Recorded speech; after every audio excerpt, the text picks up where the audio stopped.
Hello everybody, I'm Ajit K. Mishra, your course instructor for Literature and Coping Skills. I'm back again with a new topic today. In this lecture, I'm going to talk about verbal imagery and healing. The things that we have talked so far are interconnected, and all those things together lead to this particular important idea, that is verbal imagery and healing. You might have realized that we are moving towards the idea of therapy and healing through a variety of different types of interventions or ideas. So today I'm going to talk about imagery, the power of imagery, longing for form, verbal imagery, imagery and healing, and finally neuro-linguistic programming, NLP, so that we get to develop a better understanding of what verbal imagery is all about and the role it plays in healing. But before I start, I must tell you all that this is a relatively new area which has implications for the disciplines of psychology and neuroscience. So this is exactly where literature, psychology and neuroscience can come and experience that interface. So this is a very important area, although it's quite new and people are gradually discovering the critical components associated with this area. So let's take a look at each of these important elements. We'll start with the idea of imagery. The moment I say an image or imagery, you begin to imagine a picture in your mind. So imagery is exactly that. Imagery is all about seeing a picture in your mind. So there are two ways we can actually experience an imagery in our mind. Either we come across an actual image which creates a picture in our minds quickly, promptly. We do not have to do anything about it because that will get mirrored, that will get reflected in the mind, and we'll see the picture in the mind. On the other hand, we can also create an image or a picture with the help of words. So when we use words that have visual qualities, there are numerous, millions of words that have numerous qualities, including the visual quality as well. The moment we use a word that has a visual quality, we begin to see that image. And there is something else. There are certain associative words that are associated with certain images. The moment those words are uttered, those words are expressed, we begin to see that image because the image is already there in our minds. But having said that, I must tell you all that imagery is all about visualizing. It's all about seeing an image or a picture and experiencing that image in the mind. So imagery is important and critical to our understanding of the healing process or the therapeutic process as well. So I have taken this definition of imagery from the American Psychological Association Dictionary of Psychology, which says that imagery is a cognitive generation of sensory input from the five senses, individually or collectively, which is recalled from experience or self-generated in a non-experienced form. So if we try to understand the implications of this definition, we get to know that it's a cognitive generation of sensory input from five senses. So it's all about perceiving and processing, because we perceive things around us through our senses. It can be a sound, it can be an image, a picture, it can be a smell, it can be taste, it can be touch.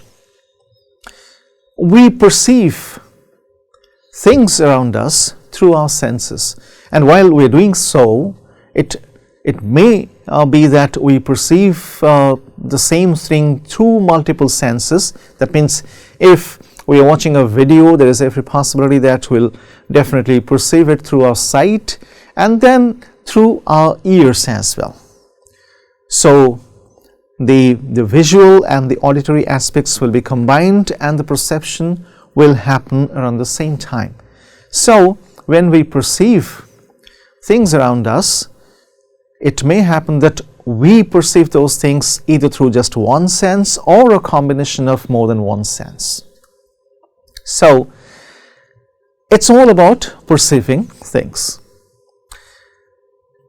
And then these perceptions are either recalled from experience or they are also self-generated from a non-experience. For example, we have never experienced something like that and we can still perceive it. We can still generate that particular imagery in the mind, even though I have not experienced it earlier. Or if I have experienced it earlier, it will promptly lead to the generation of an image in the mind. So that is how the Dictionary of Psychology of APA introduces the idea of imagery. So if we try to simplify these ideas, we get this. Imagery represents objects, actions and ideas in a pictorial way which appeals to our physical senses. So the moment we come across an image, we actually get to see an object or an action or even ideas, so which are presented to us in a pictorial manner, and that particular experience appeals to our physical senses as well.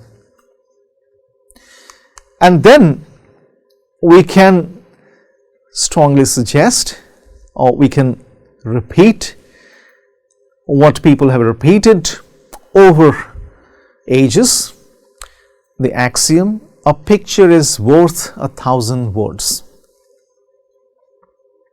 So that means a picture can easily accumulate 1,000 words. So when we understand this idea, that means the moment we come across an image or a picture, we can understand that the same picture can be presented through 1,000 words. Or if we reverse it, we can say 1,000 words can come together to create that picture. So a picture is so powerful, an imagery or an image is so powerful that it definitely leads to a variety of effects on us, both psychologically, neurologically, and thus leads to our well-being. So we'll see that in a while. But before that, let me ask you to take a look at these two images, one on the left, one on the right, and then when you look at the image on the left, you must be feeling something, you must be experiencing something. So take a few seconds to look at the image on the left first, focus on it without focusing on the image on the right. What exactly are you experiencing or feeling? Does the image disturb you or it comforts you? I'm sure the image is disturbing you. It's distracting, it's disturbing, it's not making you comfortable in any case. In comparison, the image on the right probably makes you comfortable. It doesn't disturb you. Now you can understand what it is. This is exactly what we call the longing for form. We humans have this natural tendency to long for form or to desire form. We are not comfortable with things that are formless, chaotic, not orderly, and disturbing. So every time we come across such ideas, we promptly long for form.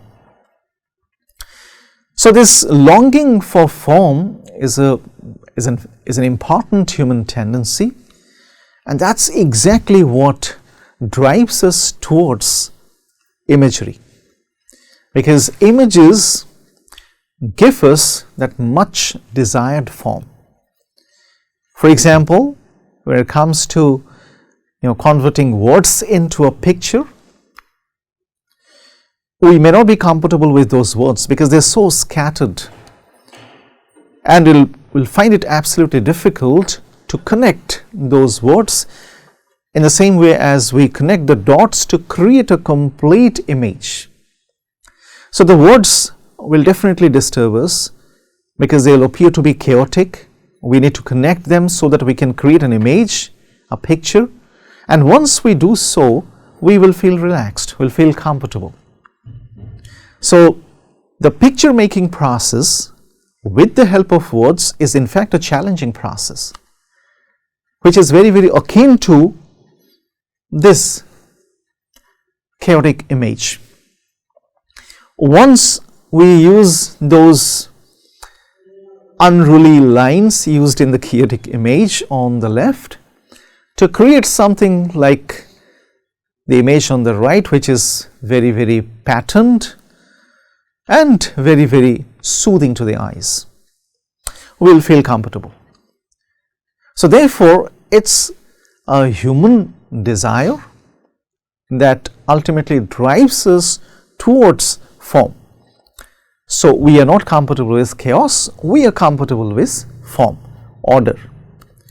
So that's one big reason why we, or the human brain, is so attracted towards visuals, imagery. That brings us to the idea of the power of imagery. So the moment you begin to think about the power of imagery, these are some of the things that might come to your mind. So let's take them up one by one. Imagery is our constant guide, which allows us to create and experience life conditions. I'll give you a task, a very brief task. If I ask you this question, what is life according to you? Or if I ask you to define life, you will suddenly find it an extremely difficult question to answer. You'll find it to be an extremely difficult task. I have tried this with many people, and all of them find it an extremely difficult task to respond to or complete, because we suddenly don't know how to name life. We don't have a name for it. Life is life. We don't have another name for it. So we may go by the lexical meaning, but that will not suffice. So every time somebody asks you, what is life according to you? You'll either say life is a struggle, life is a journey, life is a game, life is a battle, life is a struggle, life is this, life is that. So when you're using these words to talk about life, what exactly are you doing? You're trying to create an image of life by using another idea, an alternate idea. So for example, if you say life is a journey, so you're using the image of a journey. You are suddenly creating that image and trying to explain what do you mean by life. So the naming activity, the naming task, or the expressive task will suddenly turn out to be extremely difficult for you. But it will be easy the moment you find an image. It's a journey. So you have the image of a journey in your mind and you're equating that with your idea of life. Therefore you say life is a journey. Or you can say life is a struggle, life is a battle, life is a war, or life is this or life is that. So every time you try to talk about life, you actually use an image to talk about it. So that's the reason why imagery is our constant guide, as it allows us to create and experience life conditions. Emotional mental imagery is a simulation of reality. For example, we have already discussed what simulation is all about, and I have also told you that literature is one of the best forms of simulation, because it offers to us a model which can be replicated, which can be generalized through abstraction, simplification and compression. We get a model that can be replicated, that can be generalized, and that can be used to enhance our understanding of a variety of things, and then we can extend that yet further. So emotional mental imagery is in fact a simulation of reality. So if somebody is suffering actually in reality, so that can be created as an emotional mental imagery, and then you will suddenly begin to experience the same kind of suffering or pain because of the simulation, the simulated movement or events. So therefore, emotional mental imagery is a simulation of reality. So imagery is also the language of the mind, the language of the mind, because we know the right side of our brain is where these imageries or visuals are produced, and those images and visuals help the left side of the brain to carry out a variety of functions. So it's the language of the mind, imagery, because we try to understand, make sense of things with the help of images of them. So the mind actually speaks in images and then translates those images into words. So if I suddenly ask you, how are you feeling? You suddenly create an image in your mind of that particular feeling, and then you find a word to talk about it. But at the same time, I must also tell you that most often we find words to be inadequate to express that particular feeling in us. So there are occasions when people prefer to use an image to express how they are feeling at that particular moment, rather than use words to do so. And that's one big reason why we have these smileys and icons and stickers and so many things to help us with this particular activity, the task to express adequately. So that's the power of imagery. And then imagery relates to us in action, words or thoughts. When we set an intention, it places a positive or negative energy charge on each thought or action. So when it comes to performing a variety of tasks like playing a cricket match, performing a surgery, we all need to act in a certain manner. So imagery helps us rehearse those activities even before they actually happen or take place.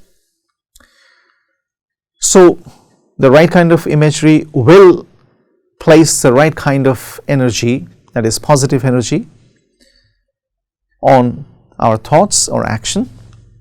The wrong kind of imagery will definitely lead to the production of negative energy in us. So if I am a surgeon, I am going to perform a surgery, a very critical surgery tomorrow, I may begin to rehearse the entire process through images, and at every stage I need to create the right kind of image so that my positive approach to the whole process doesn't get affected. So that's exactly how great surgeons or great sportspersons do. Athletes especially, they practice a lot of imagery well before they are there for the final action. So that's the power of imagery.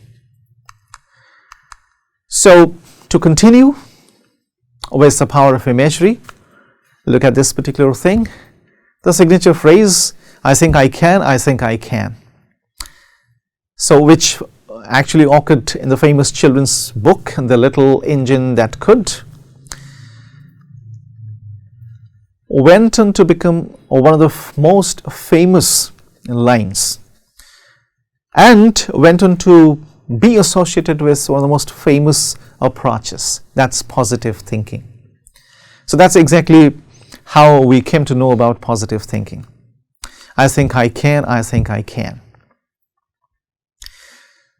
So how did that happen? I think I can, I think I can. You're actually repeating your thoughts. I think I can, I think I can. And that resulted in a great deal of positive thinking.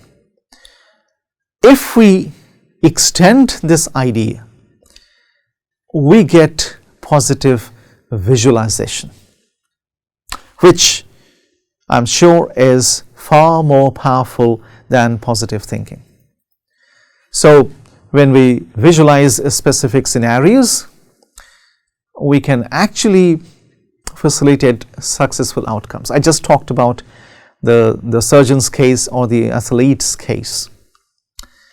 So if we can visualize specific scenarios, we can do that. So we can convert I think I can into I see I can, I see I can, because I can see it. Therefore I can. So thinking is less powerful than seeing. Therefore positive visualization is far more powerful than positive thinking. So that is how moves in sports, surgery and designing are orchestrated. They're all done through positive visualization techniques. You visualize it. You visualize that you're reaching there, you're doing it, it's happening to you. You visualize everything, right from the moment start to finish, and then the celebration, the recognition, everything. If you can visualize, you'll feel energized, you'll feel charged. So that's the power of positive visualization. So imagery helps the mind and body to relax. We all know that. It also helps us manage anxiety, stress and depression. And it gives you a better sense of control and well-being. So with the help of imagery, we can relax and we can take care of all these negative emotions. For example, if you can create an image of something that drives you, that makes you feel positive towards it, then that's definitely going to help you, and that's definitely going to result in your well-being. So that's the power of imagery. So that brings us to the idea of verbal imagery. Why verbal imagery? There's something called visual imagery. I mean, it's pictures only. But in comparison to visual imagery, verbal imagery is far more important. I have used an example to explain what verbal imagery is all about. The night was black as ever, but bright stars lit up the sky in beautiful and varied constellations which were sprinkled across the astronomical landscape. When you read these lines, or when you read these words, are you being able to see any image? Do these words create an image in your mind? If the answer is yes, that means you are being able to do it. You can actually create images with the help of words, because these are visual words. Most of these words are visual words. They have the power to create an image in the mind. If you are able to see something, see a picture of something, then you know that you are able to experience imagery. So what exactly do we see? We see color, we see shape, and we see pattern. For example, sprinkled, all right, across the astronomical landscape, a sprinkling pattern, that's a pattern. And we also see the shape, varied constellations, and we see several colors, some black and then the bright stars, okay, brightness, black, and we can also see the night. So that's the power of verbal imagery. When it comes to verbal imagery, we are in fact invited to engage in it so that we create the image. So it's not only an image making process, it's also a meaning making process. Therefore, when it comes to imagery, verbal imagery becomes more important than visual imagery. So because these words create pictures in our minds. And how is that picture created? That picture is created with our intervention, because we engage, and that engagement will make us not only create that image, but also enable ourselves to ensure our well-being, healing. So we all know our brain associates words with a very specific mental image, which is brought to the forefront when triggered by reading or hearing that word. A simple example can be apple. The moment I say apple, you can see an apple, because your brain associates words with specific mental images. If I say elephant, you can suddenly see that elephant. That's verbal imagery. And verbal imagery through the use of visual words allows us to perceive the message. So we not only create an image, we also try to perceive that message, the message which is encoded in that particular utterance or write-up. So that's verbal imagery. To extend this idea, psychology describes language and visualizations as two basic ways our mind manages memories and processes information. And these ways are called the verbal and the mental imagery systems. And these two cognitive systems also point to the two basic ways humans express themselves to others, by creating words and visual images with the help of those words. And the mental imagery system is more sensory, holistic, emotional, and personal, because images more easily arouse the senses, and you all know that. And therefore, a picture is worth 1,000 words, because it can easily arouse the senses. Therefore, images provide the sensory vehicle to ground, extend, and enrich our perceptions and understanding of life situations. So that's the reason why we engage with verbal imagery. These are the things that happen to us. So they act as a vehicle to ground, to extend, and enrich our perceptions. Our perceptions are first grounded, then those are extended, and in the process they get enriched. And ultimately what we derive a greater understanding of life situations. So that brings us to the idea of imagery and healing. Coping imagery is one of the most popular imagery techniques. There are several imagery techniques, but for our convenience I have picked just two imagery techniques. The first one is coping imagery. You can do that. Just imagine you are coping with difficult events, and also imagine you are managing while struggling or battling. but you are somehow getting through it, finally achieving success. So when you do that, you can actually begin to cope with difficulties or challenges. So that's coping imagery. The other is goal imagery, which is goal directed behavior. I have already talked about it. So you can vividly paint a goal and then imagine yourself taking the necessary steps to attain your goal, and this is an example of that. So you can do so.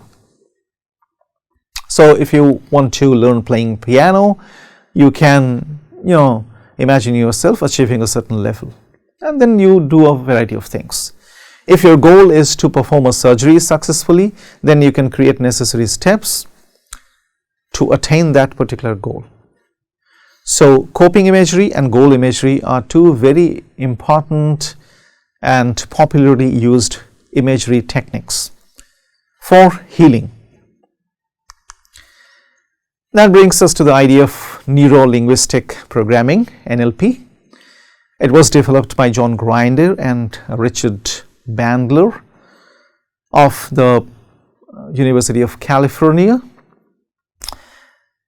NLP or neuro-linguistic programming is based on the idea of modeling, action, and effective communication.